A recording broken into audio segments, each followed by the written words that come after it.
ডাকটা জঙ্গলের মতন, সেই ডাকটা জঙ্গলের মতন।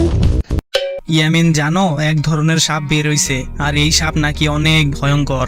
আরে ধুর, চুপ থাকো তো। তুমি দেখছো কখনো? আরে না, আমি দেখি নাই, কিন্তু শুনছি এদের নাম নাকি রাসেলস ভাইপার। ঢাকার আশেপাশেই নাকি আছে সাপগুলা। এই সাপগুলা অনেক ভয়ঙ্কর, এদের কামড়ে নাকি মানুষও মারা যায়। এমনি বললো না, আমার হাত বুট বাইরে যাইতেছে। আরে তুমি হার্ট বুট বাড়াইও না।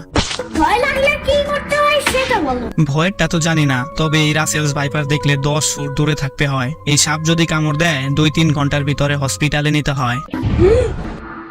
পানি নিচে ডাকটা জঙ্গলের মতন, সেই ডাকটা জঙ্গলের মতন। আমি রাসেলস ভাইপার। কি যোগ্যতা আছে তোমার? কি? আমি এত ভয়ঙ্কর একটা সাপ, আর সাপ হইতে কি যোগ্যতা লাগে নাকি? ঘুমাইতে যাও তো এখন।